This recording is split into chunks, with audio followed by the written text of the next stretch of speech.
última vez que él le hablaba a su pueblo, de manera tal que tenía que ser algo realmente especial. Yo espero, tengo esto solo, ¿no es cierto? Ok.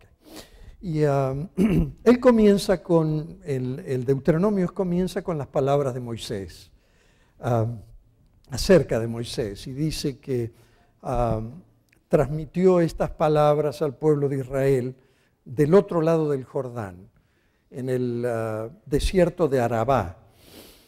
Si ustedes cruzan el Jordán del otro lado, bueno, todo Jordania es desierto. Ustedes si salen de la capital se entran en un desierto. Y a mí me tocó andar por 5 o 6 horas hacia el sur, pleno desierto.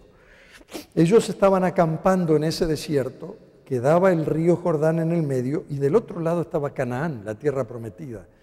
Y ellos desde la otra orilla podían ver que del otro lado había una ciudad y la ciudad que estaba del otro lado era Jericó. Así que estaban cruzando el río con Jericó. Y ellos sabían que iban a cruzar el río, iban a atacar esa primera ciudad, después otra ciudad, iban a conquistar toda la tierra de Canaán. Y entonces el libro concluye, finaliza con el relato de la muerte de Moisés.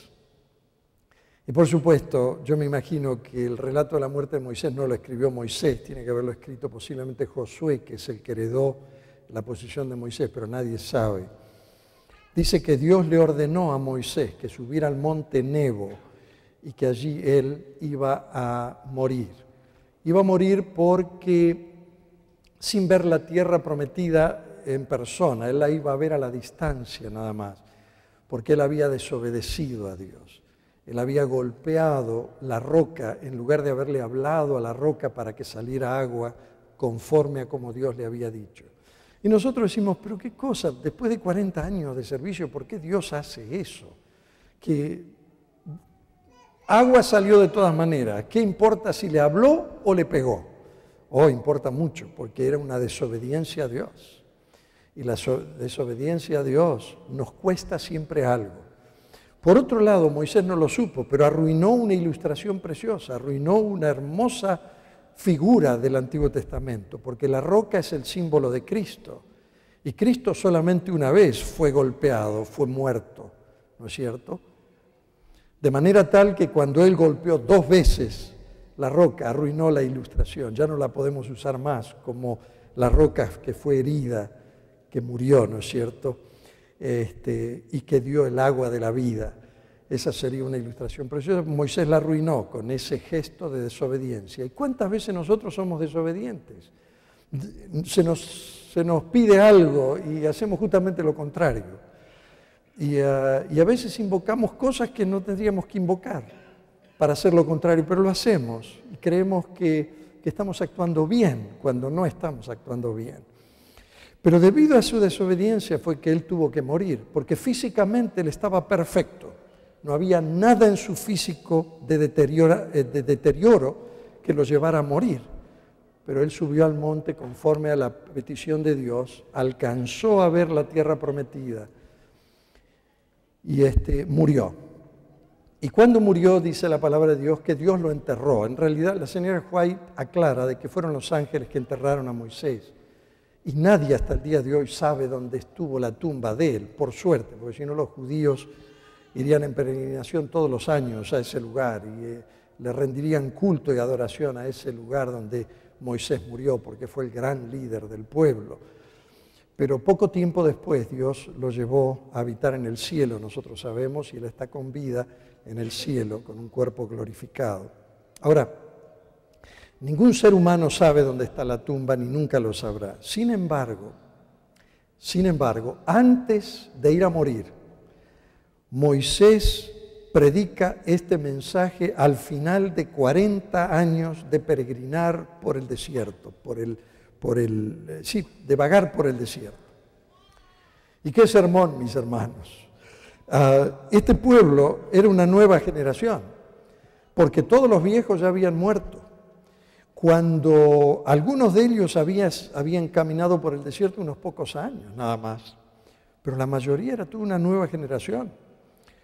Todos aquellos que se habían rebelado frente a la tierra de Canaán, hacía 40 años atrás, ya estaban muertos. Lo único que quedaban eran niños, quedaban jóvenes, la mayoría eran jóvenes de 20 años, 30 años, cuando más. En Kadesh Barnea ellos dijeron, no vamos a entrar porque hay gigantes, y por esa razón nunca entraron de verdad, a pesar que Dios les había casi empujado para que entraran, no entraron. Ahora, estos 5 libros de Moisés, mis hermanos, nos revelan toda la historia del desierto, pero ahora al llegar al final, el desierto quedó atrás, ya no hay más desierto, ahora entran en la tierra donde fluye leche y miel, entran en la tierra de Israel, en la tierra de Canaán.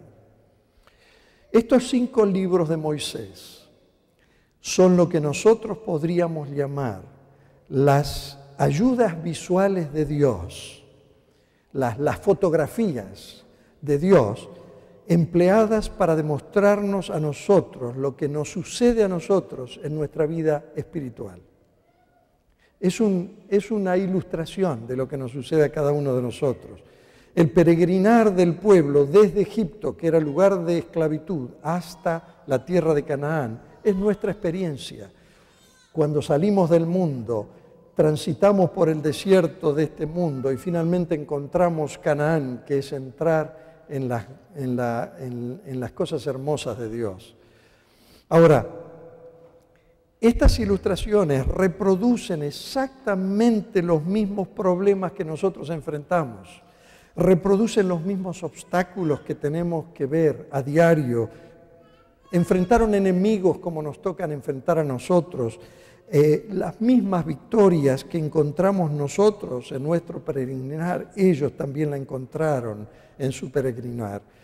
La esclavitud que sometió Israel a Egipto es la misma esclavitud del mundo que experimentamos nosotros antes de convertirnos al Señor Jesucristo. Y la tierra de Canaán, donde fluye leche y miel, es la imagen de una vida continua de victorias en Cristo Jesús. Este es el método del que se vale Dios para mostrarnos lo que sucede con nuestra vida espiritual. Y ustedes lo van a ver, porque cada uno de estos relatos tiene una relación directa con nosotros y encierra maravillosas lecciones que nosotros debemos aprender. Por experiencia propia, posiblemente es la experiencia de todos ustedes. Por experiencia propia, yo no podría haber entendido las poderosas verdades declaradas en el Nuevo Testamento hasta que hubiera contemplado visualmente, demostrado esas cosas en el Antiguo Testamento. ¿Cómo podría yo entender que Jesucristo iba a morir por mí si yo no hubiera entendido las figuras de los sacrificios que se hicieron en el Antiguo Testamento? ¿Cómo podría haber entendido otras figuras que hemos visto si no tuviéramos el Antiguo Testamento? Por eso la Biblia es un todo y la necesitamos, completa. Algunos solamente se basan en los 10 mandamientos, otros se basan en las bienaventuranzas, otros se basan en el Nuevo Testamento, pero dejan el Antiguo Testamento atrás. No, la Biblia entera nos habla de Cristo Jesús, desde el mismo Génesis hasta el Apocalipsis. Y acá está Moisés, que predica ese gran sermón. Y todos los predicadores sabemos, y a los alumnos les enseñamos,